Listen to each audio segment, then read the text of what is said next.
Welcome everyone. In this presentation I'll be covering the topic of hypnotherapy, exploring how and why hypnosis works. Hypnosis is a process of influencing a person's state of consciousness in order to enhance access to the subconscious mind. Our consciousness includes multiple layers and processes that influence how we think, feel, and act. It is estimated that most of our consciousness exists on the subconscious level, beyond our conscious awareness that's exercised in any given moment. Beyond our personal subconscious mind, there are also superconscious levels of awareness. These relate to transpersonal phenomena, which includes intuitive and psychic phenomena, out-of-body experiences, near-death and past life experiences, spirit communication, telepathy, and more. By relaxing the conscious thinking mind, hypnosis can help us open up to awareness of the subconscious and superconscious. Thus, using hypnosis, we can access all the levels of our consciousness, not just our ordinary momentary thought process. We'll make an analogy here with computer networks and computers. On a computer you have programs or applications that can be active or inactive. There are generally many more programs installed on the computer that are inactive in the moment than those that are active in the moment. Those inactive programs and all the archived files on the computer are held in memory storage on the hard drive, while programs and data currently in active use are processed in what's called RAM, or random access memory. The computer has much more storage memory available than RAM memory. A typical modern computer might have 1,000 gigabytes on the hard drive with only 6 gigabytes of random access memory. Similarly, our conscious mind can only process a limited amount at one time. So the memories and response programs we have are stored on a subconscious level. Our body and our energy system are very much tuned in to this subconscious intelligence. This allows us to respond to our environment promptly without having to engage in a lengthy thinking process to decide what to do. We have saved responses from our past to make things simpler. However, sometimes those saved responses are really not the ideal way for us to respond or act in the present. We have many patterns or programs that are there to help us survive, to help us quickly react to some perceived threatening situation. If there's a tiger chasing you, you don't have time to stop and think about 10 different options of what to do. You need to react quickly. Of course, in our modern lives, we usually don't have a tiger chasing us, but we do have situations that trigger a feeling of stress or anxiety or feeling threatened in some other way, and we may go into those reactive modes where we don't stop and think. In order to transform those response patterns and reprogram ourselves, we need to bring the subconscious roots of the pattern into conscious awareness. Hypnosis can help us create a bridge between the conscious and subconscious so that the intention for transformation can be integrated on all levels. Without making that link, we may consciously desire to change, but the subconscious programs and responses will continue to be triggered since they remain stuck in memory, unchanged on the subconscious level. Remember, the majority of our consciousness is what is on the subconscious level rather than the conscious level. Many of us have encountered people who have some type of addiction, some type of unhealthy behavior, which they're aware that they have, they know it's harmful, yet they're still struggling to break free of that, so they consciously wish to change. However, it's the unconscious, the subconscious level that's actually governing their actions, that's causing them to go back into that habit. And the subconscious essentially is overriding the conscious.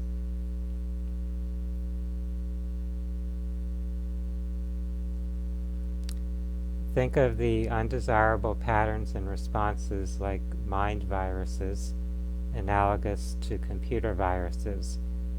If you have a virus on a computer and you just try to stop the virus process in the RAM, the random access active memory part of the computer, but fail to completely remove it from the drive and the system boot up commands, then it will just keep reloading itself.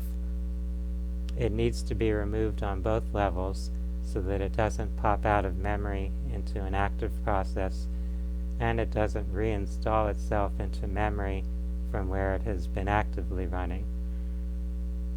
The same concept applies to reprogramming our minds and habits. We need to have our conscious and subconscious become congruent. So how do we access suppressed memories, things that we store in our subconscious that we're not consciously aware of, and yet are still influencing us?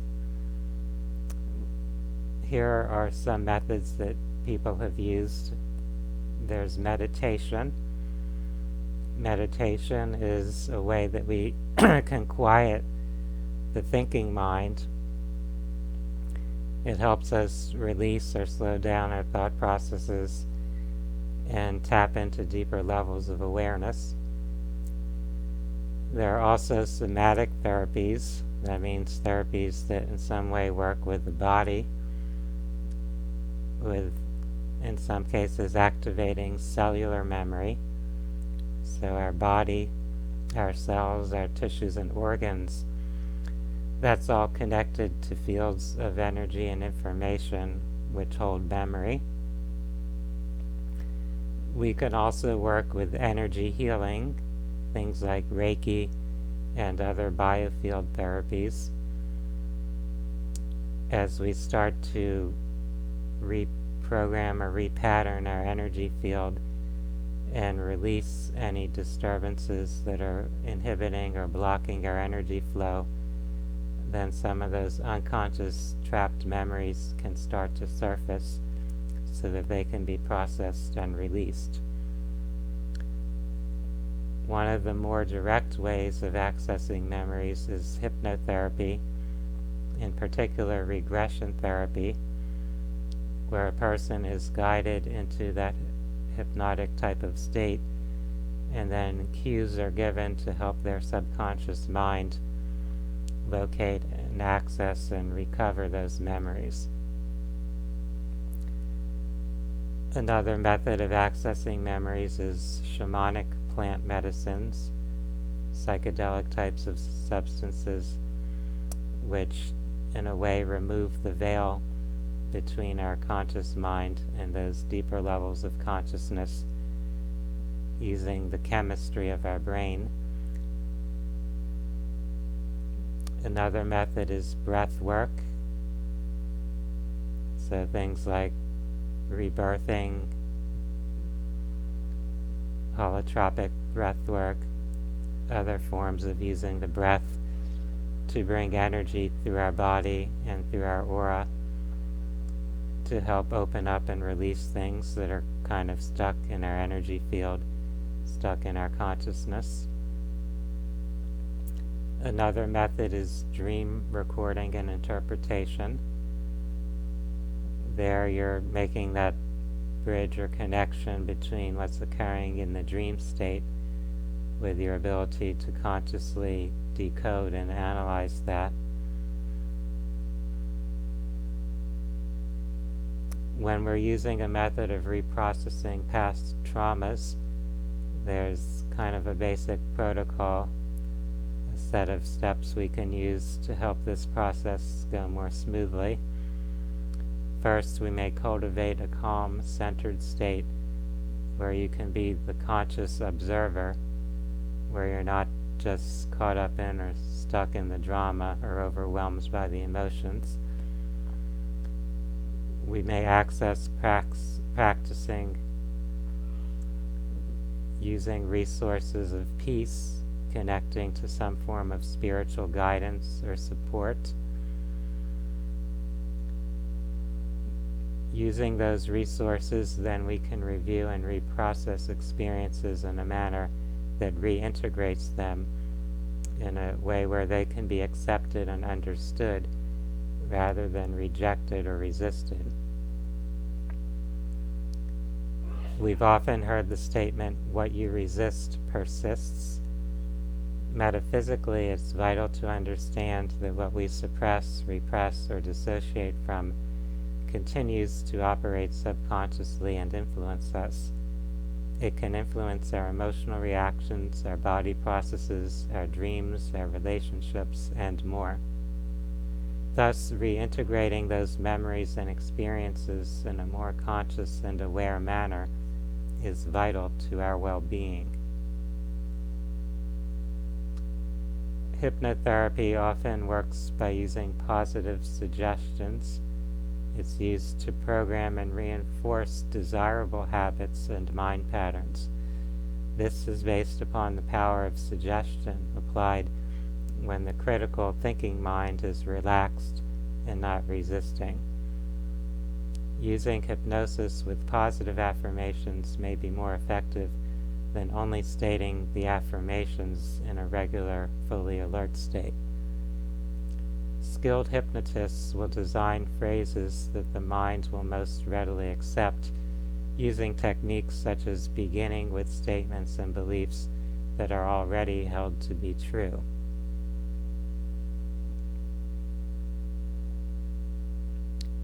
And finally, I would like to cover a few myths about hypnosis that many people may have heard and may believe. Like many myths, there may be some fragment or kernel of truth or reality there, but that is in some way distorted. So I'll give you a little more of a full description or explanation related to these subjects so that you'll have a better idea of how hypnosis truly works. The first myth here is that the hypnotist controls your mind. Many of us have seen movies or TV shows where someone appears to be completely under the control of another person after they've been hypnotized. In reality, we control ourselves and may allow ourselves to be led by others. If you follow the directions of a hypnotist, then some aspect of your mind is agreeing to do so. It may be an aspect that you don't usually identify yourself with, yet it is an aspect of you.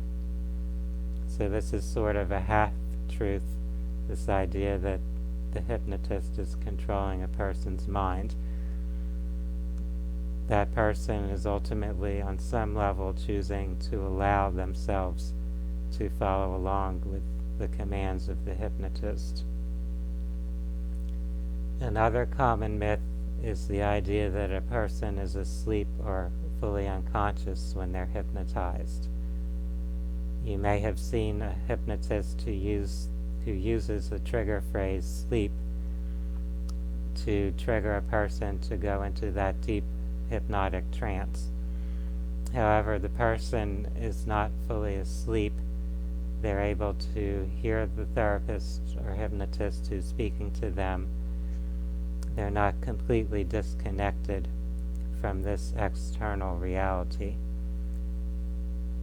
Hypnosis uses states of shifted focus and redirected awareness, and it does not aim for one to fall asleep. It may foster deep relaxation and disconnection from some external stimuli. A person in that state may be unaware of things that are happening around them, since their focus is so much tuned in to some other stimulus, whether it's their own internal visual stimulus, their own imagination, or to the words of the hypnotist who is speaking to them. They are not, however, completely unconscious or asleep.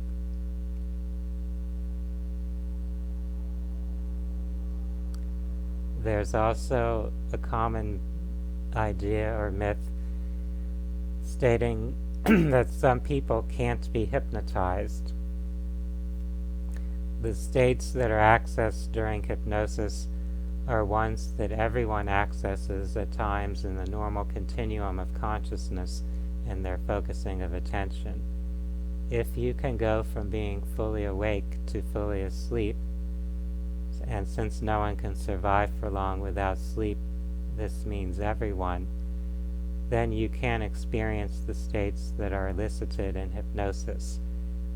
There may be times where various factors may create difficulty toward allowing oneself to drift into that desired state, and some people are naturally more inclined toward settling into those states. Thus, at any given time, in any given session, a person may have some difficulty. It may seem like they can't be hypnotized, but ultimately they do have the capacity to be guided or directed into that type of state. And lastly, we are looking at this myth that a person will remain stuck in the hypnotized state. Here again, you have power over the state you choose to remain in. Sometimes people temporarily feel like lingering in the state they experienced during hypnosis, but that's not much different than someone feeling like pressing the snooze button on the alarm because they want to sleep a little bit longer. You can always bring yourself into a fully alert state when you wish to. You are only remaining there because you feel attached to being there for the moment. That's never permanent. No one has power over your mind unless you believe that to be so, and you temporarily give that power to them, which is really just an illusion you have created. So you won't remain stuck there. You'll be able to shift back into your normal alert state. In most cases, the hypnotherapist will use verbal guidance to assist people in making that shift or transition back to being fully alert.